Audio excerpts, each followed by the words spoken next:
नमस्कार, स्वागत आहे तुमचं माझ्या यूट्यूब चॅनलमध्ये, ज्याचं नाव आहे स्वामी भक्ती मराठी। तुमचा आजचा दिवस सुखाचा आणि समाधानाचा जावो हीच मी स्वामींकडे प्रार्थना करते आणि आपल्या आजच्या व्हिडिओला सुरुवात करते।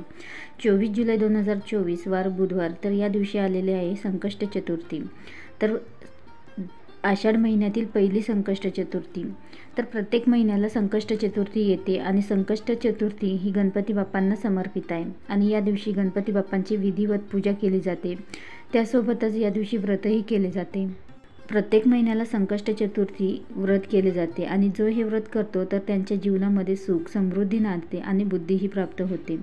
तर आजच्या व्हिडिओमध्ये आपण बघणार आहोत की 24 जुलै 2024ला येणाऱ्या संकष्ट चतुर्थीची चंद्रोदय वेळ काय, पूजाविधी याबद्दलची संपूर्ण माहिती आपण या व्हिडिओमध्ये बघणार आहोत। तर व्हिडिओ स्किप न करता संपूर्ण बघा आणि जे कोणी नवीन असेल या चॅनलवरती तर सबस्क्राईब करा। तर हिंदू पंचांगानुसार संकष्ट चतुर्थी व्रत हे 24 जुलै सकाळी 7:30ला होणार आहे, सुरुवात होणार आहे आणि ही तिथी 25 जुलैला सकाळी 4 वाजता संपणार आहे। तर हिंदू धर्मामध्ये उदय तिथीला खूप महत्त्व आहे आणि उदय तिथीनुसार 24 जुलैला संकष्ट चतुर्थी आपण साजरी करणार आहोत। तर या दिवशी सकाळी लवकर उठून सूर्याला जल अर्पण करावे। तर तांब्याच्या तांब्यामध्ये स्वच्छ पाणी घेऊन त्यामध्ये हळद कुंकू अक्षता टाकून हे पाणी आपल्याला सूर्याला अर्पण करायचे आहे। त्यानंतर गणपती बाप्पांची विधिवत पूजा करायची आहे। गणपती बाप्पांच्या मूर्तीवर पाण्याने अभिषेक करायचा आहे। अभिषेक करत असताना गणपती अथर्व शीर्षाचे पठण करावे आणि हे पाणी घरातील व्यक्तींना प्यायला द्यावे। गणपतींना मोदक, लाल जास्वंदीचं फूल आणि दुर्वा अर्पण करावे। त्यांच्या ज्या प्रिय वस्तू आहेत त्यांना तर त्या वस्तू या दिवशी त्यांना अर्पण कराव्या आणि त्यांची मनोभावी पूजाही करावी। तर अशी सोप्या आणि साध्या पद्धतीनेही तुम्ही त्यांची पूजा करू शकता।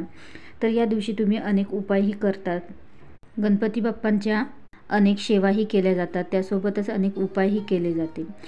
तर सेवा आपण या दिवशी काय कराव्या तर बघा, गणपती अथर्व शीर्षाचे 1 वेळा किंवा 11 वेळा पठण करा। यासोबतच गणपती स्तोत्राचेही पठण करा। तसेच गणपती बाप्पांचं मंदिरात जाऊन गणपती बाप्पांचं दर्शन घ्या आणि त्यांच्या प्रिय वस्तूही त्यांना मंदिरात जाऊन अर्पण करा।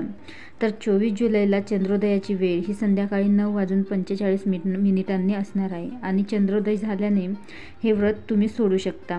तर संकटांवर विजय मिळवणारी, संकटांचा पराभव करणारी, संकटांपासून मुक्तता मिळावी अशी ही संकष्ट चतुर्थी। तर अमावस्येनंतर येणाऱ्या चतुर्थीला विनायक चतुर्थी म्हणतात आणि पौर्णिमेनंतर येणाऱ्या चतुर्थीला संकष्ट चतुर्थी म्हणतात। तर या दिवशी आपण केलेल्या व्रताचे संपूर्ण फळ हवं असेल तर या दिवशी या काही गोष्टी आहेत तर त्या अजिबात आपल्याला करायच्या नाही। तर गणपती बाप्पांना चतुर्थीच्या दिवशीच नाही तर इतर कोणत्याही दिवशी तुळस अर्पण चुकूनही करू नये। यासोबतच चतुर्थीच्या दिवशी कांदा आणि मांसाहार सेवन करू नये।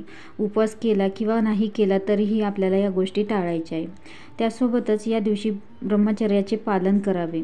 पशुपक्ष्यांना या दिवशी छळू नये। तर या दिवशीच नाही तर इतर दिवशीही पशुपक्ष्यांना छळू नये, वृद्धांचा आणि ब्राह्मणांचा अपमान करू नये।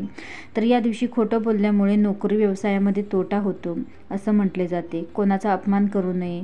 या दिवशी व्रताला चालणारे पदार्थ तुम्ही खाऊ शकता आणि जमिनीखाली जे उगवते तर ते आपण या दिवशी व्रतासाठी खाऊ नये। तर अशा अगदी साध्या आणि सोप्या पद्धतीने तुम्ही या संकष्ट चतुर्थीचे व्रत तुम्ही करू शकता।